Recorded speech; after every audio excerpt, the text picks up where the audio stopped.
یہ مولانا مقبول احمد صاحب لکھنؤ میں بہت عمر گزری ہے ان کی، پوچھیے ان سے، آپ کا بھی باہر آبائی وطن تو لکھنؤ ہے۔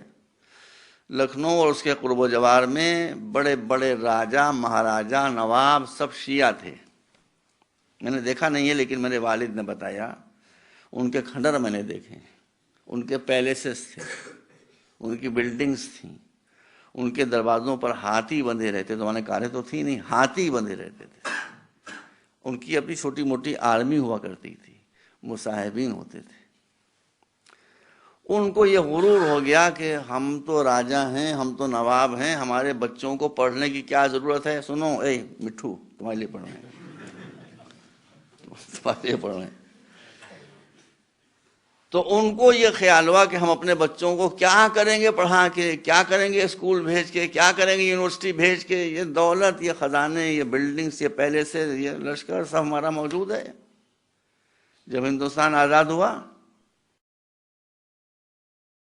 51 میں، میں نے اپنی آنکھوں سے دیکھا ہے حضور، آپ کو بتا رہا ہوں، جن کے باپ اور دادا نواب اور راجا اور ڈیزائنرز اور یہ اور وہ سب تھے، ان کے بچے فقیر کی طرح سے بھیک مانگتے ہوئے مجھے اپنی آنکھوں سے دکھائی دی کہ اللہ کے نام پر ہمارا پیٹ بھر دو۔ مولا کی بات سچ ہو گئی نا کہ علم نہیں ہے تو جو ہے سب چلا جائے گا، سب چلا گیا، قصہ ختم ہو گیا۔ اب میں ہندوستان سے آیا ہوں، آنے کی مثال دوں گا۔ اب یہ تو مثال بھی اس کی کہ علم نہیں تھا تو سب کچھ چلا گیا، جو آیا تھا وہ سب چلا گیا۔ اب دیکھیے کچھ نہیں ہے مگر علم ہے۔ بھائی پاکستان میں بھی ایسی شخصیتیں ہوں گی، لیکن بہرحال اب ایک مجلس میں جو گھنٹے کے اندر ختم ہو جائے گی، میں بہت مثالیں، اور بالکل آبویس جو مثال ہے سامنے وہ یہ ہے کہ اس وقت تو ہماری راشٹرپتی وہ ہیں کہ جو پتی ہو ہی نہیں سکتے۔ بھائی پتنی کیسے پتی ہو جائے گی؟ یہ تو پتنی کیسے پتی ہو جائے گی؟ وہ اب کیا کہتے ہیں، مجبوری ہے۔ اور راشٹرپتی پتنی راشٹرپتی ہے، چلو ہو گیا۔ اس سے پہلے کون تھا راشٹرپتی؟ اے پی جے عبد الکلام۔ بھائی میرے ملک کا پریزیڈنٹ تھا، میں بتا رہا ہوں، صورت کیسی، رات کو بچے دیکھیں تو ڈر جائیں، میں صحیح بتا رہا ہوں، بڑا بدصورت آدمی تھا، کالا دھیمڑ، بال کیسے، سبحان اللہ، کپڑے کیسے، ماشاء اللہ، قد کیسا، انا للہ۔ یہ ہمارا پریزیڈنٹ تھا۔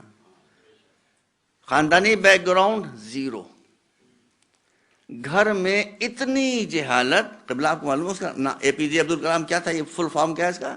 ارے جو صحیح نام نہ رکھ سکے، اتنی جہالت۔ اے پی جے یہ اسٹینڈ ہوتا ہے ابو الپاکر جین العابدین عبد الکلام، تینوں لفظ جو ہیں وہ بے معنی ہیں۔ جین العابدین تو کچھ چیز ہوتا، زین العابدین، مگر اتنی جہالت کہ وہ اے پی جے سے وہ جین العابدین۔ عبد الکلام کو کیا معنی، کچھ معنی نہیں اس کے۔ ابو الپاکر کو معنی نہیں اس کے۔ یہ جہالت کا ماحول میں آپ کو دکھانا چاہتا ہوں، غربت، گمنامی، جہالت، کچھ نہیں۔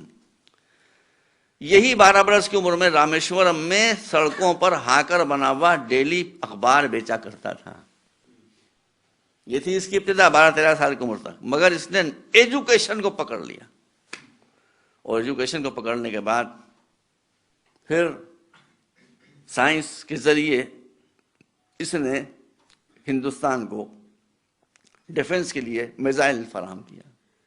تو نتیجہ کیا ہوا؟ اس زمانے میں بی جے پی کی گورنمنٹ تھی جو فیسسٹ پارٹی ہے، اور پردھان منتری وزیر اعظم تھے اٹل بہاری واجپئی۔ بچوں سنو بیٹا، اٹل بہاری واجپئی، اٹل کے معنی کیا ہے؟ جو کہیں ٹلے نہیں، اپنی جگہ جمع بیٹھا رہے، مگر علم میں اتنا زور تھا کہ اٹل کو بھی ٹلنا پڑا، رامیشورم جانا پڑا، خوش آمدیں کر کر کے لانا پڑا۔ وہ اپنی جگہ آکڑا ہوا مجھے نہیں چاہیے ہے،